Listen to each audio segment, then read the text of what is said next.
Iran ने बड़ा missile attack किया है कुवैत के ऊपर और बताया जा रहा है फतेह मिसाइल फायर की गई है ईरान की तरफ से, आईआरजीसी की तरफ से, और कुवैत में एक एयरबेस को तबाह कर दिया गया है।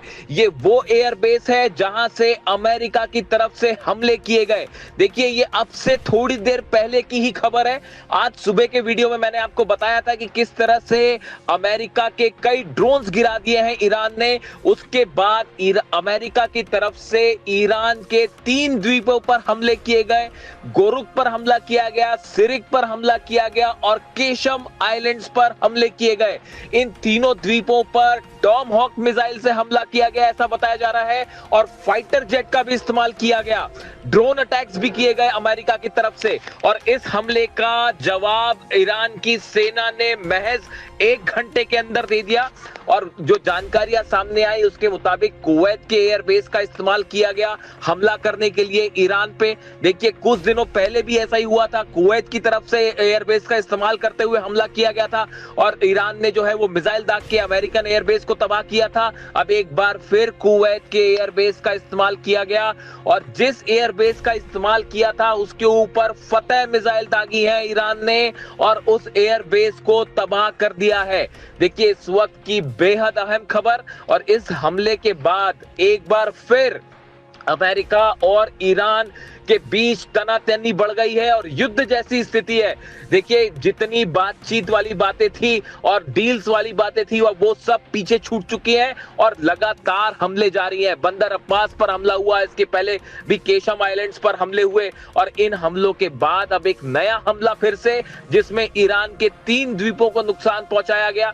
देखिए, जो खबरें आई उसके मुताबिक ईरान ने लगातार हमले करके अमेरिका के 4 से 5 ड्रोन तबाह कर दिए हैं पिछले 3 दिनों के अंदर। ये वो ड्रोन्स हैं जो ईरान के द्वीपों की जासूसी करने के लिए भेजे गए थे। मैंने आपको देखिए अब से चंद घंटों पहले ही जो सुबह वीडियो डाला आज उसमें बताया था कि ईरान के जितने आइलैंड्स हैं उनकी जासूसी की जा रही है और ऐसा तब होता है जब किसी तरह का ग्राउंड ऑपरेशन या किसी हमले की तैयारी होती है।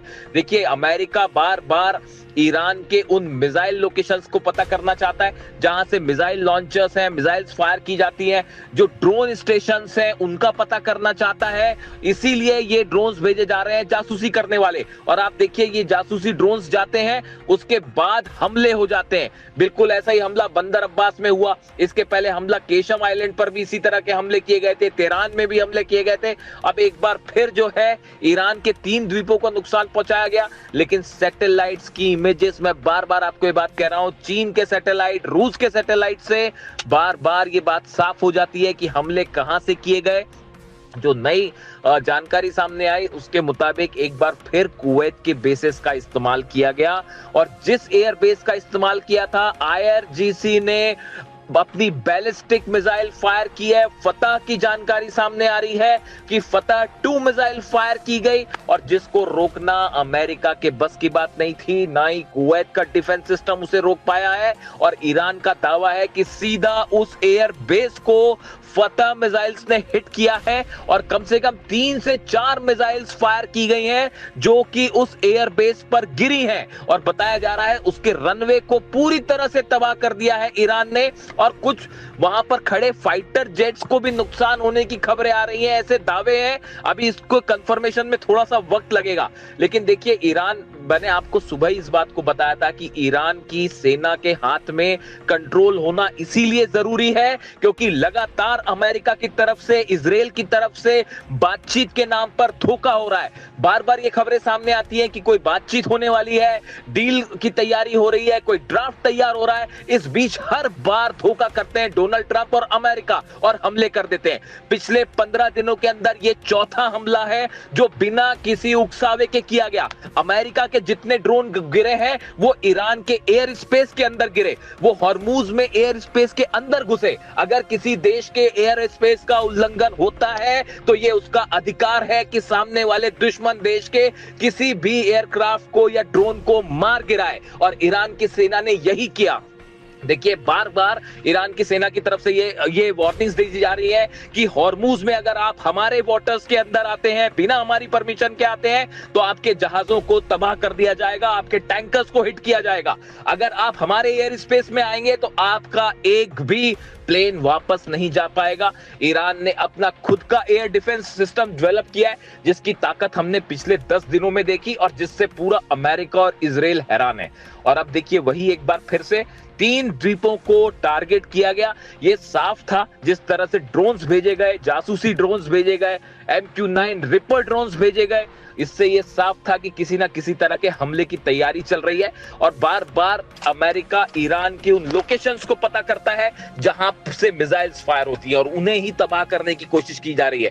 देखिए ये एक रणनीति के तहत हो रहा है। जिस तरह से इजराइल लगातार लेबनान पर हमले कर रहा है, गाजा पर हमले कर रहा है, ये हमले एक पॉलिसी के तहत होते हैं कि सामने वाले देश को आप लगातार उलझाए रखें।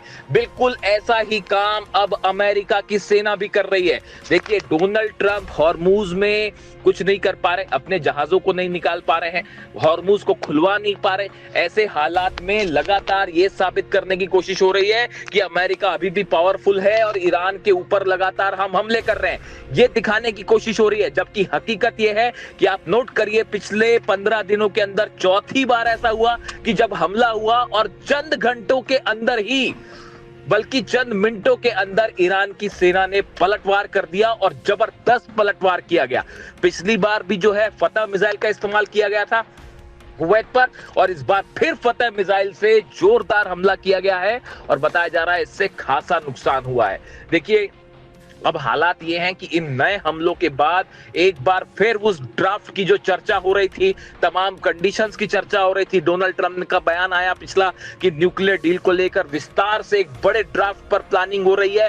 ये सब के सब दावे अब जो है फिर से दरकिनार हो गए हैं और हकीकत यह है ईरान की तरफ से संदेश बिल्कुल साफ है कि किसी भी तरह से बातचीत के नाम पर कोई धोखा अब नहीं चलेगा। अगर किसी भी तरह का हमला होता है तो जहां से हमला होगा उस बेस को तबाह कर दिया जाएगा। और यही फिर से एक बार देखने को मिला है। अब हालात ये हैं कि पूरे 12 देशों के जितने एयर बेसेस हैं, जितने वाटर स्टेशन है, पानी के ठिकाने हैं, वो सब के सब ईरान के निशाने पे हैं। अब ये डोनाल्ड ट्रंप को तय करना है कि वो जंग करना चाहते हैं या मामले को शांति से खत्म कर देना चाहते हैं। देखिए तमाम दुनिया के एक्सपर्ट्स ये कह रहे हैं कि डोनाल्ड ट्रंप के पास अब कोई चारा नहीं बचा है। ईरान की सेना भयंकर गुस्से में। कल देखिए जिस तरह से मसूद पेजेश्कियान साहब के इस्तीफे की खबरें फैलाई गई, अभी तक ये बात साफ नहीं है। ईरान की तरफ से कहा जा रहा है कि उन्होंने कोई इस्तीफा नहीं दिया, लेकिन फिर भी जिस तरह के दावे हुए कि उन्होंने इस्तीफा दे दिया है, इस तरह की तमाम बातें अभी इसके बारे में तस्वीर अभी भी साफ नहीं है। इसीलिए हम बार बार इस बात को कह रहे हैं कि कोई भी खबर अगर ईरान से आती है, जब तक ईरान की सेना IRGC उस पर मुहर ना लगा दे, तब तक उस खबर पर आप विश्वास ना करें। देखिए लगातार वेस्टर्न मीडिया की तरफ से तमाम खबरें आ रही हैं, कई ईरान पर नुकसान की खबरें आती हैं, कभी ईरान में असंतोष की खबरें आती हैं, लेकिन हकीकत यह है बीती रात एक बार फिर तेहरान में लाखों लोग जमा हुए और सबने अल्लाह अकबर के नारों से पूरा ईरान गूंज रहा है। और ईरान की जनता पूरी मजबूती के साथ अपनी सेना के साथ खड़ी हुई है और उसका कहना है कि हम सेना के साथ हैं, सेना के हर फैसले के साथ हैं। और इन हालात में ये ताजा हमलों ने एक बार फिर ईरान और अमेरिका को आमने सामने खड़ा कर दिया है और पूरा अरब एक चिंगारी से बड़ी जंग फिर छिड़ सकती है और पूरा मिडिल ईस्ट, पूरा अरब देश एक बार फिर जो है वो जंग के मुहाने पर खड़े हुए हैं। अब यहां से देखिए आगे क्या डेवलपमेंट होता है, क्या ईरान की तरफ से और हमले होते हैं या अमेरिका इसका बदला लेने के लिए फिर हमले करता है। इससे जुड़ा जो भी अपडेट होगा वो मैं आप तक पहुंचाऊंगा। Thank you so much.